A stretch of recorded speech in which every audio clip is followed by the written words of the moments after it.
adalah yang pertama ada senter, ada lilin, yang kedua, yang ketiga ada korek api, yang keempat ada ballpoint, yang kelima ada gunting, yang keenam ada 3 buah atau 3 lembar kertas yang sudah dibolongi, yang ketujuh ada benda bening. Dalam hal ini kami menggunakan gelas bening. Yang terakhir adalah kertas padat atau benda padat. Selanjutnya kami akan yang pertama-tama yaitu melakukan pengamatan tentang cahaya dapat merambat lurus. Akan kami lakukan. Cahaya yang dapat merambat lurus adalah perambatan cahaya dapat dijelaskan dengan menggunakan prinsip optik geometris yang menyatakan bahwa cahaya merambat dalam garis lurus. Prinsip Fermat, cahaya selalu memilih jalur yang paling cepat untuk mencapai tujuan, yaitu garis lurus. Cahaya yang merambat melalui medium yang homogen akan merambat dengan garis lurus kecuali jika ada perubahan medium yang menyebabkan pembiasan. Dengan demikian cahaya dapat merambat lurus karena sifatnya yang memiliki kecepatan yang sangat tinggi dan tidak berpengaruh oleh gaya-gaya lain, sehingga dapat merambat dalam garis lurus melalui ruang hampa.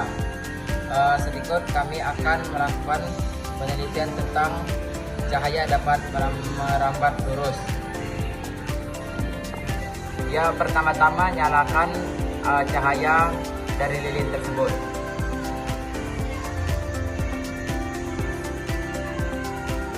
Setelah dihidupkan, kita dapat melihat cahaya dapat merambat lurus, melihat dari kertas yang sudah kita lubangi di tengahnya. Selanjutnya kita bisa melihat cahaya dapat merambat lurus. Ada video di sini. Setelah itu, baik, selanjutnya kita akan menggeser salah satu kertas yang berada di tengah, akan membuktikan bahwa cahaya tidak dapat merambat lurus.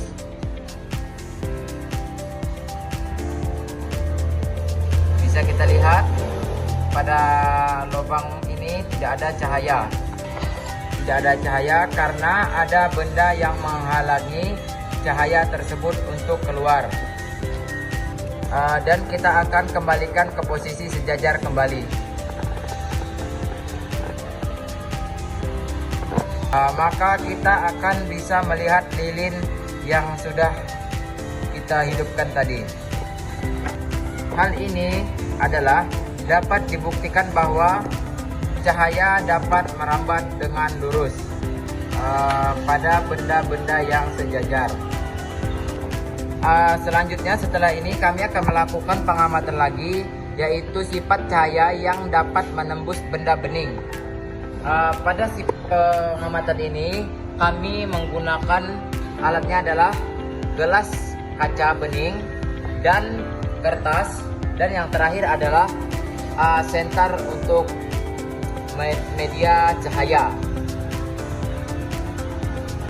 Ya, cara untuk mempraktekkannya adalah pertama hidupkan senter dan arahkan ke benda bening tersebut. Dan kita bisa lihat pada penelitian ini adalah cahaya bisa menembus benda bening. Kita dapat membuktikan bahwa cahaya bisa menembus benda bening. Bisa dilihat di sana cahaya dari senter bisa menembus gelas tersebut dan cahayanya berada di dinding. Oke. Dan selanjutnya setelah kita membuktikan bahwa cahaya bisa menembus benda bening, selanjutnya kita akan membandingkan apakah cahaya bisa menembus benda padat. Dalam hal ini benda padatnya kami menggunakan kertas. Pertama-tama hidupkan senter dan arahkan senter ke kertas tersebut. Setelah kita arahkan, alih-alih kertas tersebut atau cahaya tersebut bisa menembus benda, melainkan kertas tersebut memantulkan cahaya ke belakang. Dalam hal ini, benda padat tidak bisa Terus benda padat tidak bisa ditembus oleh cahaya, sedangkan benda bening bisa menembus cahaya, bisa ditembus cahaya. Selanjutnya kami akan melakukan praktek sifat cahaya yang ketiga, yaitu yang terakhir sifat cahaya, yaitu cahaya dapat dipantulkan.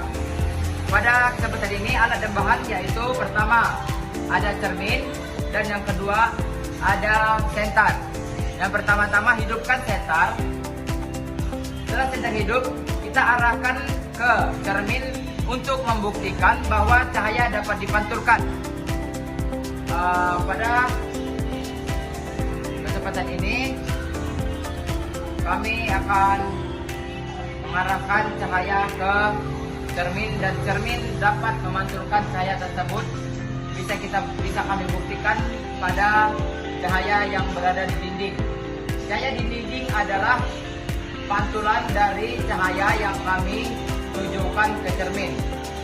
Bisa dibawakan Pak Nazrani, arahkan ke sini cerminnya. Goyang-goyang. Ini dapat dibuktikan bahwa cahaya dapat dipantulkan dengan cermin. Dan yang terakhir adalah sifat cahaya dapat dibiaskan. Pada penelitian ini, pada pembuktian ini bisa dilihat pada gelas berisi air, dan kita akan menggunakan pensil untuk membuktikan penelitian bahwa cahaya dapat dibiaskan. Bisa dilihat dalam video, pensil dapat dibiaskan. Pada penelitian ini bisa kita lihat pensil terlihat seperti patah, yang dapat menandakan bahwa cahaya dapat dibiaskan. Karena sejujurnya pensil tersebut tidaklah patah, namun bisa kita lihat bahwa pensil patah karena tadi cahaya dapat dibiaskan.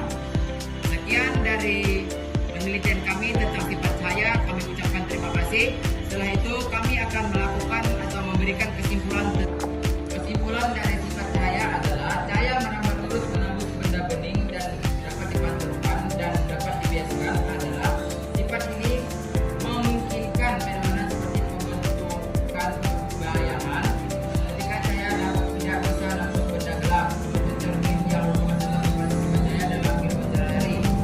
Yang pertama yaitu merambat lurus cahaya dari sumber seperti matahari atau senter bergerak dalam garis lurus yang bisa dibuktikan dengan melihat bayangan atau menggunakan senter untuk menyoroti suatu benda, seperti yang kami lakukan tadi, bahwa cahaya bisa merambat lurus. Dan yang kedua, cahaya dapat menembus benda bening. Cahaya dapat melewati benda-benda transparan seperti kaca. Yang kami gunakan tadi adalah gelas kaca, sehingga kita dapat melihat benda di baliknya. Yang ketiga adalah cahaya dapat dipantulkan.